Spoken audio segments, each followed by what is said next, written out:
ظبط الصوت. ايه طالع منيح. سليم، هلا انت بتعرف تسبح؟ اكيد. بتعرف تسبح يعني بتروح لبعيد ولا بتوقف بس على اجريك؟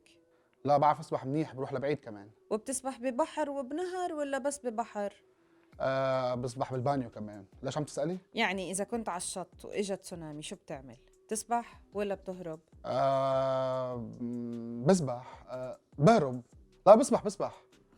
آه بسبح. صحيح، شو لازم اعمل؟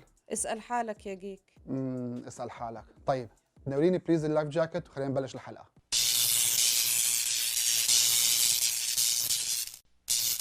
قبل ما جاوب على سؤال عزيزتنا احدى سكان كوكب الارض، خلوني اخبركم شوي عن التسونامي. هي موجات عملاقه بتسببها الزلازل او الانفجارات البركانيه تحت سطح البحر باعماق المحيط.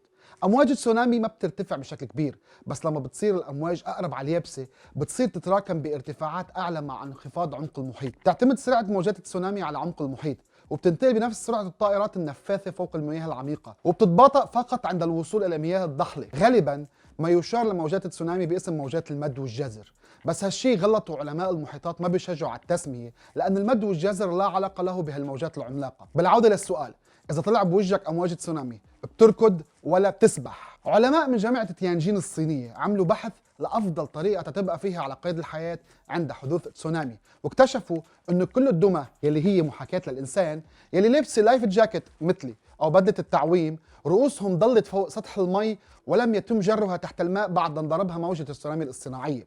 بالمقابل تم سحب رؤوس جميع الدمى يلي مش لابسه بدله التعويم لتحت الماء على الفور، وحوصلت هالدمى فيما بعد في الدوامه. خلال القرن الواحد والعشرين ضرب زلزالين كبار العالم، الأول كان بسومطرة ب 26 ديسمبر 2004 وزلزال توهوكو ب 11 مارس 2011. الزلزالين تسببوا بحدوث موجات تسونامي مدمرة أودت بحياة 230 ألف شخص بزلزال سومطرة و18 ألف شخص بزلزال توهوكو. كل المواقع والمراجع بتعطيك إرشادات لضرورة الإخلاء بس يصير في تسونامي، والأكيد إذا كنت برا المي هيدا اللي لازم تعمله، وما تجرب توقف وتتفرج، فطالما انك شايف فهالشي بيعني انه بيقدر يوصل لك، لان امواج التسونامي بتوصل لارتفاع 30 متر وبتوصل لسرعه من 105 كيلومتر بالساعه، يعني لسرعه طياره نفاثه، وبتطلع على اليابسه بعمق 16 كيلومتر. غالبا ما بتتغلب موجات التسونامي على غالبيه الشهود حتى لو هربوا لانقاذ حياتهم، والاسوأ انه بس تنحس التسونامي بتجرف المياه الضحايا والحطام من الارض للبحر. كل التجارب بتقول انه من الصعب للغايه حتى للسباحين الجيدين هروب من الغرق. التعريف الجديد اللي اعتمدته منظمه الصحه العالميه سنه 2002: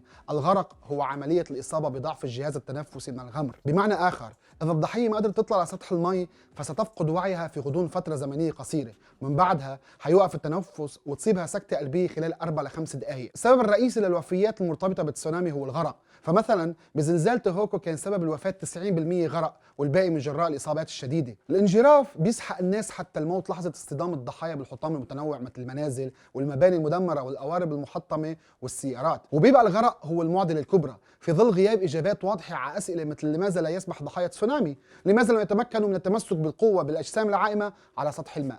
العلماء يلي من جامعة تيانجين الصينية بلشوا تجاربهم باليابان، وتحديدا بمعهد بحوث الموانئ والمطارات بيوكوساكا بمحافظة كاناغاوا اليابانية، وصارت التجارب داخل هيدرو جيو فلوم، الحوض الاصطناعي اللي بيبلغ طوله 184 متر وعرضه 3 امتار ونص وعمقه 12 متر. الدمى اللي استخدموها عبوها بالمي تتعادل الجاذبيه النوعيه للانسان للوصول الى الوزن الصحيح، ورؤوس الدمى اللي مش لابسه بدله التعويم كانت علقانه بالدوامات اللي خلقها التسونامي الاصطناعي، واستمروا بالدوران بشكل مكثف لاعلى واسفل بالماء بس ما قدروا يطلعوا على السطح. بالوقت يلي امواج التسونامي بتطلع الناس لتحت سطح الماء يزداد معدل التنفس وعمقهم بشكل كبير، وهالشيء ما بيترك للناس خيار اخر سوى استنشاق الماء، لانه حيكون من المستحيل تقريبا السباحه الى السطح. حتى السباح الماهر والمحترف ما بيقدروا يطلعوا بسرعه ويطوفوا على سطح المي. بس السؤال، هل يلي لابس بدله التعويم حينجى؟ العلماء قالوا انه يلي لابس بدله التعويم حتوفر له فرصه اكبر للبقاء على قيد الحياه، لانهم حيبقوا على سطح موجات التسونامي ولا يزالون قادرين على التنفس. طبعا لا شك انه في سبب اخر للموت وهو البرد، فمن المعروف انه درجات حراره المياه وقت التسونامي بتنخفض من 5 ل 7 درجات مئويه. هالشيء بيعني انه ساعتين بالمي بتخلي الانسان يوصل لدرجه حراره جسم حرجه ممكن تؤدي من بعدها لفقدان الوعي. بس لحظه اعزائي سكان كوكب الارض، ان شاء الله مفكرين انه التسونامي بس على كوكبكم؟ لا طبعا.